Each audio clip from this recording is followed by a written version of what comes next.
आज की मुक़द्दस रात जिसको हम और आप शबे बारात कहते हैं। शबे बारात इसीलिए कहते हैं कि इस रात में परवरदिगार आलम बेहिसाब गुनहगारों को जहन्नम से निकाल कर जन्नत में दाखिल फरमाता है। ये बरात की रात है, गुनाहों से बरात, आग से बरात, नजासत से बरात। परवरदिगार आलम आज की रात को बहुत फजीलत अता फरमाई। यहाँ तक के कुरान अजीम में अल्लाह ने फरमाया, हामीम वल किताबिल मुबीन इन्ना अंज़लनाहु फी लैलतिन मुबारकतिन इन्ना कुन्ना मुनज़िरीन फीहा युफ़रक़ु कुल्लु अमरिन हकीमिन अमरम मिन इंदिना इन्ना कुन्ना मुरसलीन। बहुत से मुफस्सिरीन किराम ने फरमाया कि इस आयत करीमा में फी लैलतिन मुबारकतिन से मुराद शबे बारात है, जिसका माना ये हुआ कि अल्लाह ने कुरान को शबे बारात में नाजिल फरमाया। सही ये है कि अल्लाह ने लौहे महफूज से आसमाने दुनिया पर यकबारगी लैलतुल क़द्र में शबे क़द्र में नाजिल फरमाया और आसमाने दुनिया से हुजूर अलैहिस्सलाम के क़ल्बे मुबारक पर 23 साल हस्बे ज़रूरत और मसलहत नाजिल फरमाता रहा। फिर इस सूरह मुबारक में जो फरमाया गया इन्ना अंज़लनाहु फी लैलतिन मुबारकतिन, कि हमने कुरान को इस मुबारक रात में नाजिल फरमाया, तो मुफस्सिरीन ने फरमाया कि उसका माना है कुरान को नाजिल करने की तजवीज़ हुई। शबे बारात में कुरान को नाजिल करने की तजवीज़ हुई। शबे क़द्र में अल्लाह ने कुरान को यकबारगी नाजिल फरमाया और आसमानी दुनिया से नबी के क़ल्बे मुबारक पर 23 साल तक थोड़ा थोड़ा कुरान नाजिल होता रहा। अब आयतों में कोई तारुज़ और कोई टकराव नहीं है। मुफस्सिरीन फरमाते हैं कि शबे बारात में परवरदिगार आलम साल भर की रोजी बंदों के नामाए आमाल में लिख देता। जो बच्चे पैदा होने वाले होते हैं उनका नाम लिख दिया जाता है। जो लोग मरने वाले होते हैं उनका नाम लिख दिया जाता है। इस मुबारक रात में अल्लाह ताला आपकी रोजी बढ़ा देता है, आपकी दुआएं कबूल फरमाता है, आपको जहन्नम से निजात अता फरमाता है।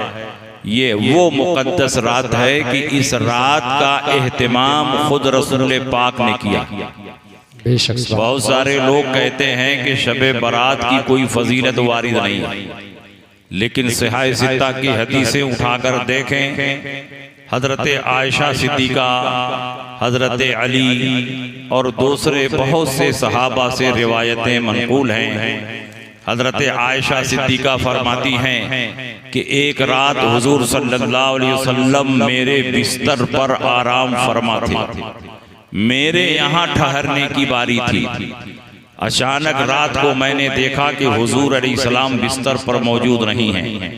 मैंने सोचा कि शायद मेरी बारी में हुजूर सल्लल्लाहु अलैहि वसल्लम किसी और ज़ौजा मोहतरमा के पास चले गए। तो हजरत आयशा सिद्दीका हुजूर की तलाश में निकली तो आपने देखा कि हुजूर जन्नतुल बकी में, जो मदीना मुनव्वरा का कब्रिस्तान है, उसमें आसमान की तरफ चेहरा उठाकर अपने दोनों हाथों को बुलंद करके अपनी उम्मत की मग़फ़िरत के लिए दुआ फरमा रहे। हुजूर अलैहिस्सलाम रो रो कर दुआ कर रहे हैं, आंसू बहा रहे हैं अपनी उम्मत के लिए और उम्मत के गुनाहों की मग़फ़िरत की दुआ फरमा रहे हैं। हुजूर अलैहिस्सलाम ने फरमाया, ऐ आयशा, क्या तुमने ये समझा कि अल्लाह रसूल तुम पर जुल्म करेंगे? उन्होंने कहा, नहीं या रसूल अल्लाह, मैंने सोचा कि शायद किसी और ज़ौजा मोहतरमा के पास आप तशरीफ़ ले गए हैं। और एक रिवायत में ये है कि हजरत आयशा ने देखा कि हुजूर जन्नतुल बकी में दुआ फरमा रहे हैं, तो चुपके से हजरत आयशा वहां से निकली। हुजूर अलैहिस्सलाम भी उनके पीछे निकले। हजरत आयशा को महसूस हो गया कि हुजूर पीछे से आ रहे हैं, तो हजरत आयशा तेज तेज कदमों से चलकर भागने लगी, हुजूर भी तेज तेज कदमों से चलकर भागने लगे। हजरत आयशा दौड़ने लगी तो हुजूर भी दौड़ने लगे, और हुजूर के आने से पहले पहले हजरत आयशा सिद्दीका बिस्तर पर लेट गई और आंखें बंद कर ली। वो नबी जो कब्रिस्तान से गुजरता हो, मुर्दों के हालात को देखता हो, किस पर अजाब हो रहा है, किसको सवाब दिया जा रहा है, वो नबी जो मक्के में होता हो, मदीने के हालात को देखता हो, वो नबी जो मेंबर पर हो, क़यामत तक के अहवाल को बयान करता हो, वो नबी जो मुसल्ले इमामत पर हो तो पीछे खड़े होने वाले मुक्तदियों को देखता हो कि किसका रुकू सही हुआ, किसका रुकू सही नहीं हुआ, वो नबी जो जमीन पर हो अपने हौज़े कौसर को देखता हो, वो नबी जो आसमान से गुजरता हो, जमीन पर चलने वाले इंसानों के दिलों को देखता हो, उस नबी से हजरत आयशा का भागना और आंख बंद करके बिस्तर पर सो लेना, ये कैसे छुप सकता है, जिस पर कायनात का जर्रा जर्रा रोशन है, जिसको परवरदिगार आलम ने कायनात की हर चीज से मुत्तला फरमा दिया है। हजरत आयशा के बारे में नबी कैसे नहीं जान सकते हैं। नबी ने फरमाया, ऐ आयशा, आंखें बंद करके लेटी हुई हो, मगर तुम्हारी सांस बहुत तेज चल रही है, क्या मेरे सामने जो साया भाग रहा था वो तुम ही थी? हजरत आयशा फरमाती हैं, हम लोग नबी से झूठ नहीं बोलते थे, क्योंकि अगर किसी बात को हम छुपाते थे तो परवरदिगार आलम वही नाज़िल फरमा देता और अपने हबीब को मुत्तला फरमा। तो नबी से हम क्या छुपा सकते हैं? हम छुपाएंगे, अल्लाह बता देगा। तो मैंने कहा, हाँ या रसूल अल्लाह, मैं ही थी। कहा, तुमको इस बात का खौफ हुआ कि अल्लाह रसूल तुम पर खयानत करेंगे? उन्होंने कहा, या रसूल अल्लाह नहीं, मैंने सोचा कि मेरी बारी में वो कौन खुश नसीब ज़ौजा है कि हुजूर अलैहिस्सलाम उसके पास गए हैं। आपने इरशाद फरमाया, ऐ आयशा, क्या तुमको मालूम नहीं कि ये शाबानुल मुअज़्ज़म की 15वीं रात है, ये शबे बारात है। इस रात में परवरदिगार आलम गुरूब आफताब से लेकर सुबह सादिक तक आसमानी दुनिया पर नुज़ूल फरमाता है और कबीले बनु कल्ब की बकरियों के बालों से ज्यादा गुनहगारों को बख्श देता है। तुमको मालूम नहीं इस रात की फजीलत? हम तो जन्नतुल बकी में तौबा व इस्तिग़फ़ार कर रहे थे। नबी मासूम है मगर तौबा व इस्तिग़फ़ार कर रहे हैं, और हम गुनाहगार गुनाहों में डूबे हुए हैं लेकिन तौबा व इस्तिग़फ़ार से भाग रहे हैं। नबी का तौबा करना, नबी का इस्तिग़फ़ार करना इसलिए नहीं था कि माज़अल्लाह नबी के पास कोई गुनाह था। अल्लाह ने क़ब्ले नबुव्वत बादे नबुव्वत आपको हर किस्म के गुनाहों से पाक और साफ पैदा किया था। नबी अगर तौबा करते हैं तो अपनी उम्मत को तालीम देने के लिए, नबी अगर इस्तिग़फ़ार करते हैं तो अपनी उम्मत को बताने के लिए कि जब तुम्हारा नबी तौबा व इस्तिग़फ़ार करता है तो तुमको तौबा व इस्तिग़फ़ार में क्यों शर्म आती? तो अल्लाह के नबी ने इस रात की फजीलत बयान की कि नहीं? और कबीले बनु कल्ब अरब का वो कबीला है जिसके पास हजारों बकरियां थी। एक बकरी में कितने बाल होते हैं? अगर कोई शुमार करना चाहे तो कर सकता है? नहीं। और कबीले बनु कल्ब के पास तो हजारों बकरियां थी, उनके बालों की तादाद कोई नहीं जानता सिवाय अल्लाह के। इसका मतलब ये हुआ कि शबे बारात में परवरदिगार आलम बेहिसाब जहन्नमियों को जहन्नम से निकाल कर जन्नतुल फिरदौस में जगाता। क्यों ना हम इस रात की कदर करें, क्यों ना हम इस रात में तौबा व इस्तिग़फ़ार करें। मैं तो मुश्ताक भाई को मुबारकबाद पेश करता हूं कि उन्होंने जिक्र की ये महफिल कायम की है। नफली नमाज पढ़ने से ज्यादा बेहतर है कि इल्म की बातें की। इल्मी बात, इल्मी मुज़ाकरा, इल्मी दर्स, ये नफली नमाज से बेहतर। अल्लाह के नबी मस्जिद नबवी में तशरीफ ले गए, देखा कि 2 हल्का लगा। एक हल्के में वो लोग हैं जो नफली नमाज पढ़ रहे हैं और दूसरे हल्के में वो हैं जो इल्मी तकरार कर रहे हैं, मसाइल सीख रहे हैं, सिखा रहे हैं, दीन सीख रहे हैं, सिखा रहे हैं। अल्लाह के नबी ने फरमाया दोनों खैर और भलाई पर हैं, लेकिन जो इल्म की बात कर रहे हैं वो इनसे अफजल है। इसका मतलब ये हुआ कि जिस मजलिस में इल्मी बातें की जाएं, दीन की बातें की जाएं, वो मजलिस नफली नमाजों की मजलिस अफजल। मुश्ताक भाई को दिल की गहराइयों से मुबारकबाद कि उन्होंने इस मुक़द्दस शब में दीन की बातें सीखने और सिखाने का मौका दिया। और सुनिए दूसरी हदीस, हजरत आयशा सिद्दीका फरमाती, हजरत अली फरमाते, इज़ा कानत लैलतुन निस्फ़े मिन शाबान फ़क़ूमू लैलहा वसूमू नहारहा फ़इन्नल्लाह अज़्ज़ व जल्ल यंज़िलु इलस समाइद दुनिया व यक़ूलु अला मिन मुस्तग़फ़िरिन फ़अग़फ़िरु लहु अला मिन मुस्तरज़िक़िन फ़अरज़ुक़हु अला मिन मुब्तलिन फ़अआफ़ीहि अला मिन कज़ा अला मिन कज़ा हत्ता यतलुअल फ़ज्र। जब शबे बारात आती है, शाबान की 15वीं रात आती है, तो परवरदिगारे आलम आसमाने दुनिया पर गुरूबे आफताब के वक्त ही से नुज़ूल फरमाता और उसकी रहमत जोश में आती है। परवरदिगार आलम की रहमत पुकारती है कोई तौबा और इस्तिग़फ़ार करने वाला ताकि मैं उसको बख्श दूं, है कोई रोजी मांगने वाला ताकि मैं उसको रोजी अता करूं, है कोई मुसीबतों से निजात अता मांगने वाला मैं उसको मुसीबतों से निजात अता फरमा दूं, है कोई ऐसा, यहाँ तक के सुबह तुलू हो जाती है। आप रोजी रोटी में बरकत के लिए दुआ और तावीज़ के चक्कर में पड़ते हैं, आप सेहत हासिल करने के लिए, मुसीबतों से निजात के लिए झड़ फुकवा के पास जाते हैं और अल्लाह के नबी एक आसान फार्मूला अता फरमा रहे हैं। शाबानुल मुअज़्ज़म में जो इबादत करता है परवरदिगार आलम उसको मुसीबतों से निजात अता फरमाता है, उसकी रोजी में बरकत अता फरमाता है, उसको गुनाहों से पाक और साफ कर देता है। सुभान अल्लाह। ये है शबे बारात की फजीलत। इस हदीस से ये भी मालूम हुआ कि अल्लाह के नबी शबे बारात में कब्रों की ज़ियारत को जाते थे। इसीलिए 1400 साल से बल्कि उससे पहले से ये मामूल है कि मुसलमान कब्रों की ज़ियारत को जाते हैं और कब्रों की ज़ियारत ये कोई नाजायज़ और हराम और बिदअत नहीं है, बल्कि ये रसूल पाक की सुन्नत है। अल्लाह के नबी ने खुद कब्रों पर हाजिरी दी है और जिस काम को मेरे सरकार ने किया हो वो काम बिदअत नहीं हो सकता, वो काम नाजायज़ नहीं हो सकता, क्योंकि कोई भी नबी दुनिया में बिदअत को आम करने के लिए नहीं आता, बल्कि बिदअतों को मिटाने के लिए आता है। शिर्क फैलाने के लिए नहीं, बल्कि शिर्क का गला घोंटने के लिए आता है। नबी जो काम करे वो बिदअत नहीं है बल्कि सुन्नत है, इसलिए कब्रों पर जाना ये सुन्नत। अब आप कहेंगे नबी ने कब कब्र पर हाजिर?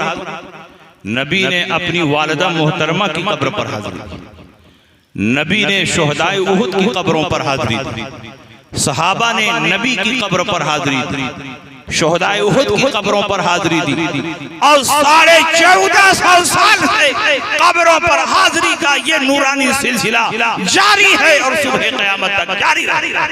ये मामूलाते अहले सुन्नत से है, ये अहले सुन्नत की पहचान है कि हम अहले सुन्नत अपने मुर्दों को इशारे सवाब भी करते हैं और उनके कब्रों पर जाकर हाजिरी भी करते हैं। सुभान अल्लाह। किताब का नाम है अल खसाइसुल कुबरा, अल्लामा जलालुद्दीन सुयूती इसके मुसन्निफ।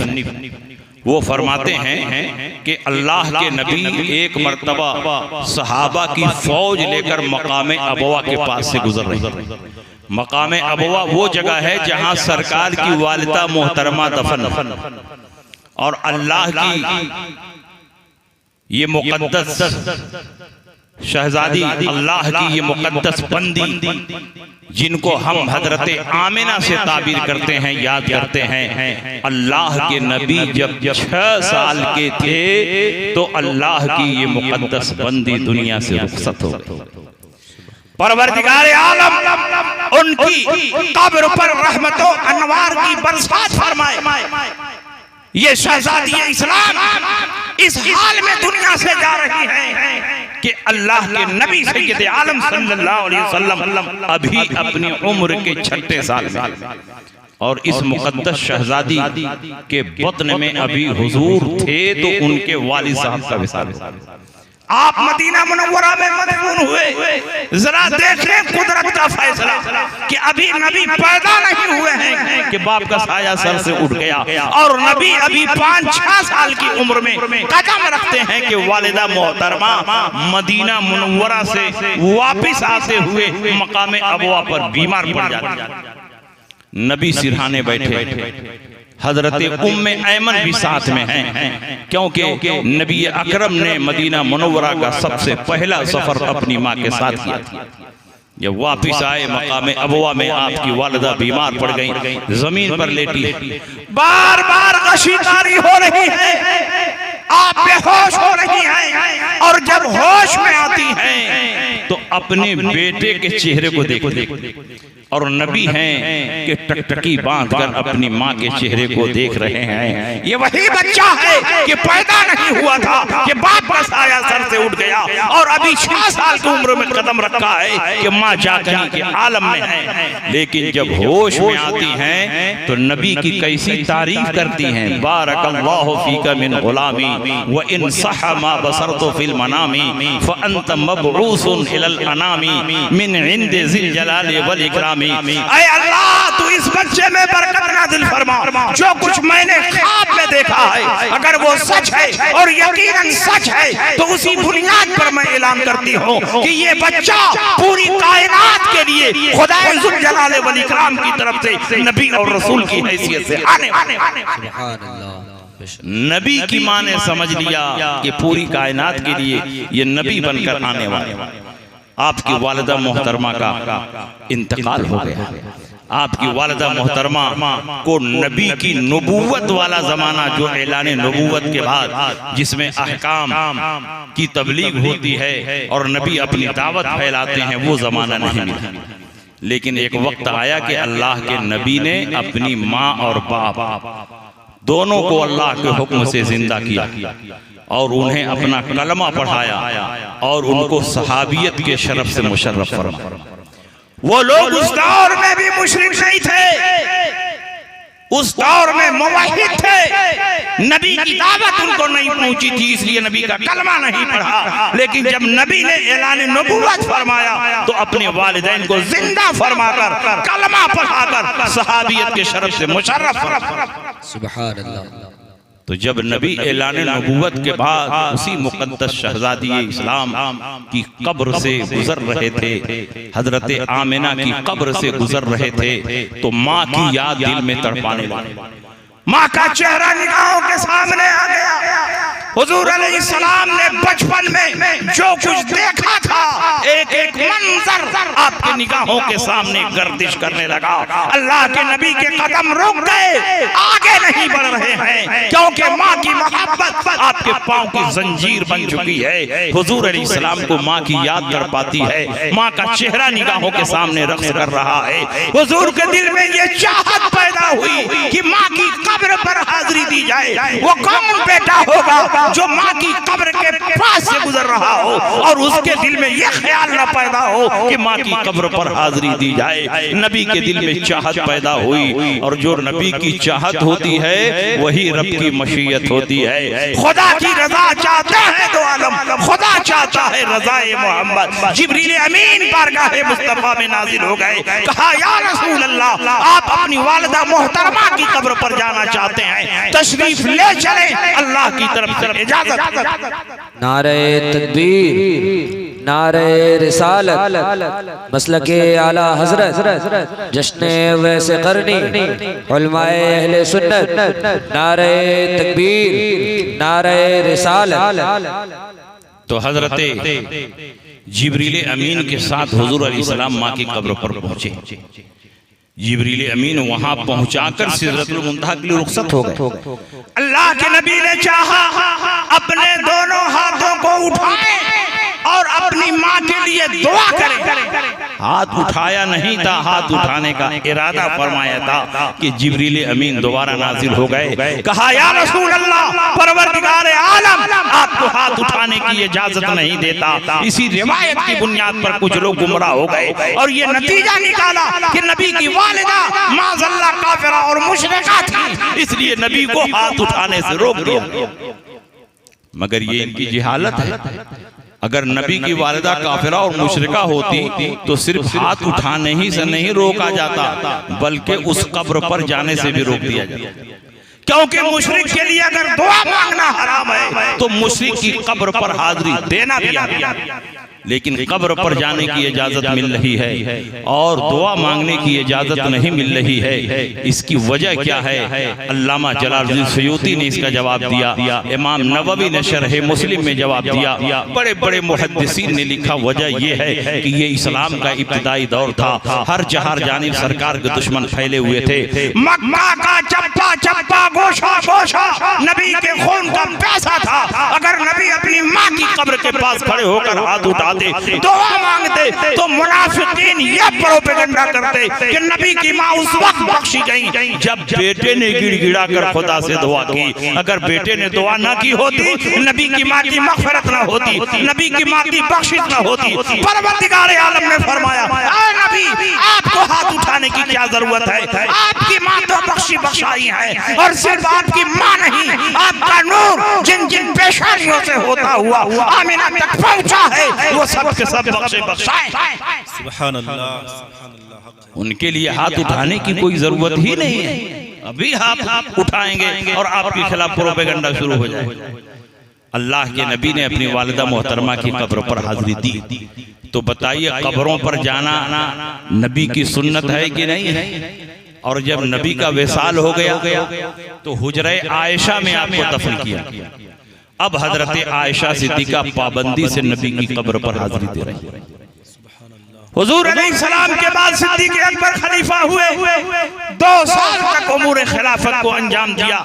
जब आप भी दुनिया से रुखसत हुए, सरकार के पहलू में दफन कर दिया गया, तो अब हजरत आयशा दोनों कब्रों पर जा रही है। पहले हुजूर की कब्र पर, उसके बाद सिद्दीक़ अकबर की कब्र पर। सिद्दीक़ अकबर के बाद उमर इब्न खत्ताब खलीफा हुए और तकरीबन 8-10 साल तक उमूर खिलाफत को अंजाम दिया। जब आप भी दुनिया से रुखसत हुए, सरकार के पहलू में दफन किया गया, तो हजरत आयशा अब तीनों कब्रों पर जा रही हैं। पहले हुजूर की कब्र पर, उसके बाद सिद्दीक़ अकबर की कब्र पर, उसके बाद उमर इब्न खत्ताब की कब्र पर। लेकिन जब से हजरत उमर की कब्र बनी है, हजरत आयशा आती हैं तो चेहरे पर नकाब डाल के आती हैं, पूरे जिस्म को चादर से छुपा कर आती हैं। सहाबा ने पूछा, उम्मुल मोमिनीन इसकी क्या वजह है? पहले हुजूर की कब्र बनी, आप आती रही, आपके चेहरे पर नकाब नहीं आया। सिद्दीक़ अकबर की कब्र बनी, आप आती रही, आपके चेहरे पर नकाब नहीं आया। लेकिन जब से उमर इब्न खत्ताब दफन किए गए हैं, आप आती हैं तो आपके चेहरे पर नकाब क्यों होता है?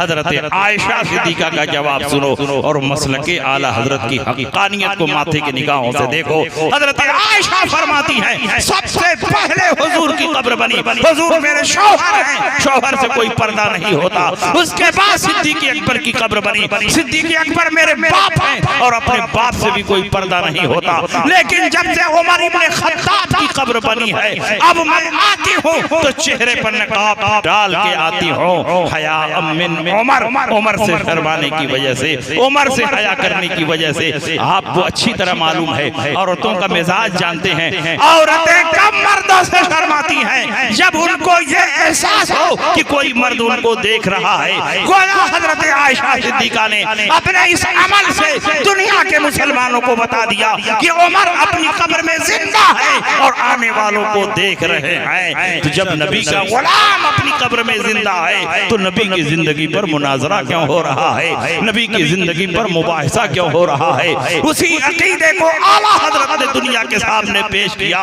तू जिंदा है वल्लाह, तू जिंदा है वल्लाह, मेरी चश्मे आलम से चुप जाने। माशाअल्लाह, सुभान अल्लाह। तो नबी ने अपनी वालिदा मोहतरमा की कब्र पर हाजिरी दी और हजरत आयशा सिद्दीका ने नबी की कब्र पर, सिद्दीक़ अकबर की कब्र पर, उमर इब्न खत्ताब की कब्र पर हाजिरी दी। और सहाबे कराम मुसलसल शुहदाए उहुद की कब्रों पर जाते रहे। 8-10 साल तक खुद नबी शुहदाए उहुद की कब्रों पर जाते रहे। सिहाह सित्ता की हदीस है, वकान नबी सल्लल्लाहु अलैहि वसल्लम याती क़ुबूर शुहदाए बिउहुद अला रासे कुल्ले सना। हर साल के आखिर में अल्लाह के नबी शुहदाए उहुद की कब्रों पर जाते रहे। इसलिए कब्रों पर जाना बिदअत नहीं बल्कि नबी की सुन्नत। और सुनिए, अल्लाह के नबी ने वालिदैन के कब्रों पर जाने की फजीलत भी बयान की। अल्लाह के नबी इरशाद फरमाते हैं, मन ज़ारा क़ब्र वालिदैहि औ अहदिहिमा फी कुल्ली जुमअतिन गुफ़िरा लहु व कुतिबा बर।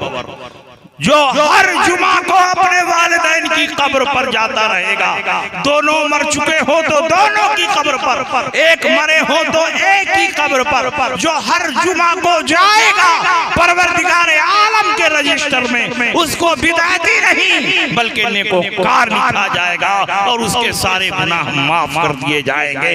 जब वालिदैन की कब्रों पर जाने की ये फजीलत है तो नबी की कब्र पर जाने की क्या फजीलत होगी, गौस की कब्र पर जाने की क्या फजीलत होगी, ताबईन की कब्रों पर जाने की क्या फजीलत होगी, सहाबा की कब्रों पर जाने की क्या फजीलत। इसलिए हम लोग गौस की कब्र पर, कुतुब की कब्र पर, अब्दाल की कब्र पर, औताद की कब्र पर, सहाबा की कब्रों पर, ताबईन की कब्रों पर और वलियों की कब्रों पर जाते रहते हैं और अपने वालिदैन की कब्र पर भी हम जाते हैं। बड़ा बदनसीब होगा वो इंसान जो अपने वालिदैन को मरने के बाद भुला दे। खुश नसीब है वो मुसलमान जो वालिदैन के दुनिया से जाने के बाद भी उनको याद रखे और उनकी कब्रों पर हाजिरी देता रहे, कुछ सूरतें और आयतें पढ़ के उनको सवाब पहुंचाता रहे। तो आप कब्रों पर जाते हैं तो कुरान की कुछ सूरतें और आयतें पढ़ के उसका सवाब पहुंचाते कि नहीं पहुंचाते? तो शब बारात में 2 काम किया जाता है, एक तो कब्रों की ज़ियारत और दूसरे ईसाले सवाब। और ईसाले सवाब किसका नाम है? नेक अमल को मुर्दों तक पहुंचाना। नेक अमल को, उसके सवाब को मुर्दों तक पहुंचाना, यही ईसाले सवाब है। अल्लाह के नबी सैयद आलम सल्लल्लाहु तआला अलैहि वसल्लम इरशाद फरमाते हैं, फतहुल क़दीर में यह हदीस मौजूद है। इमाम इब्नुल हुमाम ने ईसाले सवाब पर पूरा एक लंबा चौड़ा चैप्टर और बयान लिखा है, बहुत सारी हदीसें नकल की। उसमें से एक छोटी सी हदीस हम बयान कर रहे हैं। अल्लाह के नबी ने इरशाद फरमाया, मन मर्रा अलल मकाबिर व क़रा कुल हुवल्लाहु अहद 11 मर्रतन सुम्मा वहबा अजरहा लिल अमवात ऊतिया मिनल अजर बिअददिल अमवात। जो किसी कब्रिस्तान से गुजरे और 11 मरतबा कुल हुवल्लाह शरीफ पढ़कर उसका सवाब मुर्दों को पहुंचाए तो उस कब्रिस्तान में जितने मुर्दे लेटे हैं उनकी तादाद के बराबर इसको सवाब दिया जाए।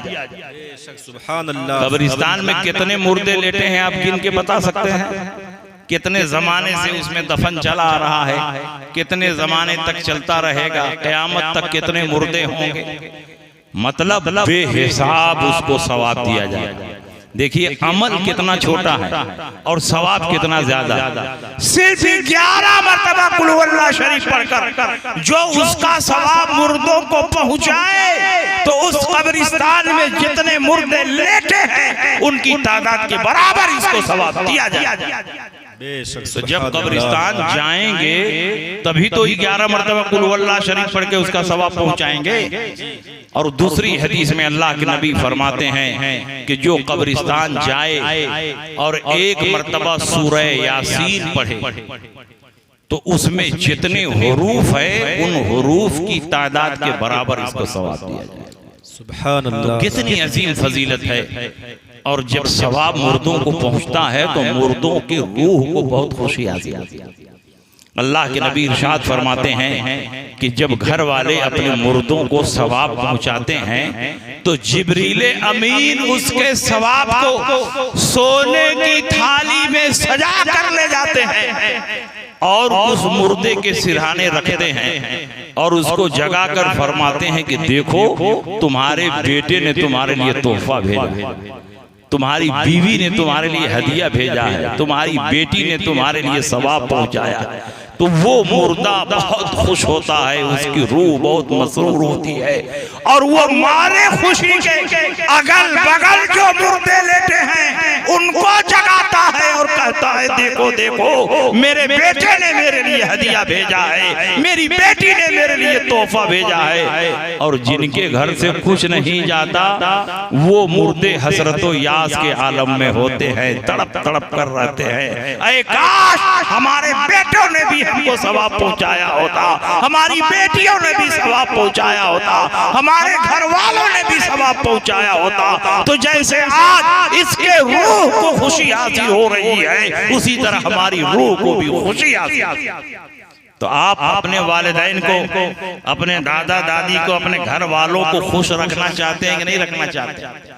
तो आप वक्तन फवक्तन उनकी तरफ से सदका कीजिए, खैरात कीजिए, कुछ कुरान की आयतें और सूरतें पढ़ के उसका सवाब पहुंचाइए। जरूरी नहीं कि मौली साहब आए तो वही सवाब पहुंचाएं। आप कुल वल्लाह शरीफ पढ़िए, कलमा शरीफ पढ़िए, दुरूद शरीफ पढ़िए और नियत कर लीजिए कि ऐ अल्लाह जो कुछ मैंने अभी पढ़ा है इसका सवाब मेरी वालिदा को पहुंचा। इतना तो कह पाएंगे कि नहीं कह पाएंगे?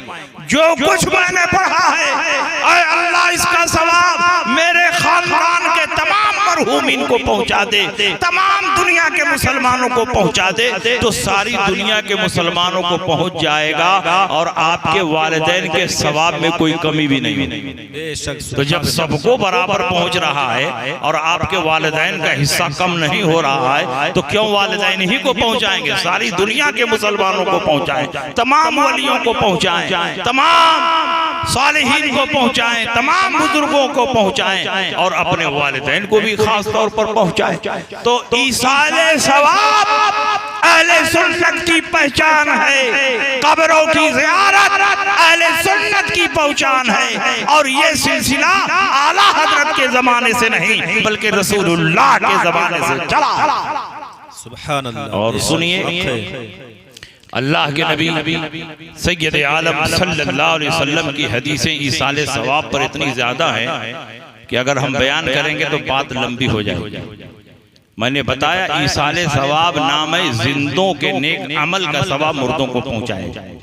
आप कुर्बानी करें और उसका सवाब अपने मरहूमीन को पहुंचेगा। आप सदका व खैरात करें उसका सवाब अपने वालिदैन को पहुंचेगा। आप पानी पिलाएं उसका सवाब पहुंचेगा। आप कलमे तैयबा का विर्द करें, हदीस शरीफ का विर्द करें। आप यतीमों मिस्कीनों को खाना खिलाएं उसका सवाब मुर्दों को पहुंचेगा। जिंदों के नेक अमल का सवाब मुर्दों को पहुंचाना यही ईसाले सवाब है और ये रसूलुल्लाह की हदीस से साबित। जो कब्रों की ज़ियारत की मुखालफत करते हैं वो ईसाले सवाब की भी मुखालफत, क्योंकि शैतान ये नहीं चाहता कि मुर्दों को फायदा पहुंचे, वो तो चाहता है कि न जिंदों को फायदा पहुंचे न मुर्दों को फायदा पहुंचे। इसलिए वो नमाज से भी रोकने की कोशिश करेगा, ईसाले सवाब से भी रोकने की कोशिश करेगा। लेकिन रसूलुल्लाह की हदीसें बता रही हैं कि जिंदों के नेक अमल का सवाब मुर्दों को पहुंचता। बुखारी शरीफ की ये हदीस सुनिए, मुस्लिम में भी है। इन्न इमरातम मिन जुहैनता जात इला नबी सल्लल्लाहु अलैहि वसल्लम व क़ालत या रसूल अल्लाह इन्न उम्मी नज़रत अन तहुज्जा फलम तहुज्जा हत्ता मातत अफा हुज्जु अनहा क़ाल हुज्जी अनहा व ज़ालिका फी हज्जतिल वदा। एक औरत जो कबीले जुहैना से ताल्लुक रखती थी नबी की खिदमत में आई, कहा या रसूल अल्लाह मेरी माँ ने नजर मानी थी कि हज करेंगी मगर हज न कर सकी, उनका इंतकाल हो गया, क्या मैं ही अपनी माँ की तरफ से हज कर लूं? मेरी मरी हुई माँ को सवाब पहुंच जाएगा।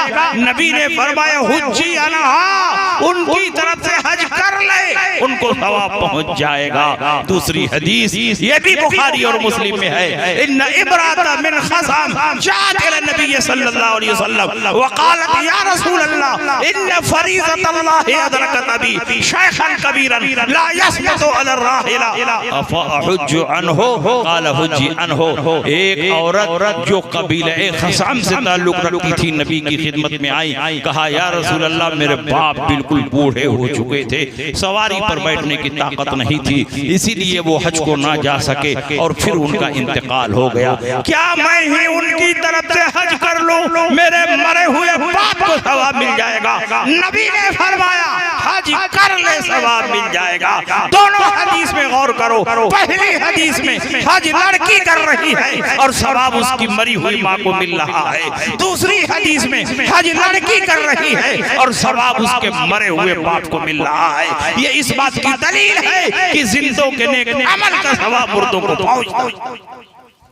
तो बताइए सवाब पहुंचाने का काम करते रहे कि नहीं करते रहे? जब आप अपने वालिदैन को सवाब पहुंचाएंगे तो आपका लड़का देख करके आपको सवाब पहुंचाएगा, क्योंकि लड़का बाप को जब करता हुआ देखेगा तो करेगा, और जब बेटा देखेगा कि मेरा बाप कभी कब्रिस्तान नहीं गया, वालिदैन की कब्र पर नहीं गया, उनके लिए कभी फातिहा दरूद नहीं किया, तो आपका बेटा आपके लिए करेगा। इसलिए आप अपने वालिदैन को सवाब पहुंचाओ ताकि आपकी औलाद देखे तो वो आपको सवाब पहुंचाए, और ये सिलसिला यूं ही चलता है। मगर कुछ लोग कहते हैं कि सवाब नहीं पहुंचता। वो कहते हैं कि कुर्बानी हम करें, पैसा हम खर्च करें और फायदा मुर्दे को हो जाए, खाना हम पकाएं और लोगों को खिलाएं और फायदा मुर्दे को हो जाए। जो नेक अमल करेगा सिर्फ उसी को सवाब मिलेगा, जिंदों के नेक अमल का सवाब मुर्दों को नहीं मिलेगा। तो मैं कहता हूं कि इनसे लड़ने की जरूरत नहीं है। आप कह दीजिए कि तुम ठीक कह रहे हो, तुम्हारा सवाब नहीं पहुंचेगा, हमारा सवाब तो पहुंचेगा, क्योंकि सबका सवाब नहीं पहुंचता है, किसी का सवाब पहुंचता है और किसी का सवाब नहीं पहुंचता है। अबू दाऊद की हदीस है, हजरत अम्र इब्नुल आस नबी की खिदमत में हाजिर हुए, कहा या रसूल अल्लाह मेरा बाप आसिम ने वाइद पूरी जिंदगी आपकी मुखालफत करता रहा, हश्र नश्र जन्नत व दोज़ख का इनकार करता रहा, अज़ाब कब्र तनईम कब्र का इनकार करता रहा, आपने इस्लाम की दावत दी मुसलमान नहीं हुआ, आपने मोजज़ात दिखाए कलमा नहीं पढ़ा। या रसूल अल्लाह पूरी जिंदगी आपसे लड़ता रहा, मुसलमान नहीं हुआ, लेकिन जब मरने लगा तो मुझको बुलाया और मेरे छोटे भाई हिशाम को बुलाया। कौन कर रहा है? अम्र इब्नुल आस, जो जलीलुल कद्र सहाबी अपने बाप के बारे में कह रहे हैं कि जब मेरा बाप मरने लगा आस इब्ने वाइल, तो मुझको बुलाया और मेरे छोटे भाई हिशाम को बुलाया और कहा देखो मैंने हमेशा मोहम्मद की बातों का इनकार किया है, अज़ाब कब्र का इनकार किया है, तनईम कब्र का इनकार किया है, पुल सिरात का इनकार किया है, जन्नतो दोज़ख का इनकार किया है, लेकिन अब दुनिया से जाने का वक्त आया है तो बड़ा डर लग रहा है, कहीं हिसाबो किताब न शुरू हो जाए, कहीं जहन्नम में भेजने का सिलसिला न जारी हो जाए। इसलिए मेरे दोनों बेटों तुम दोनों को वसीयत करके जा रहा हूं कि जब मैं मर जाऊं तो मेरी तरफ से तुम दोनों 50-50 गुलाम आजाद कर दो। उस जमाने में गुलाम को आजाद करना बड़ी नेकी थी।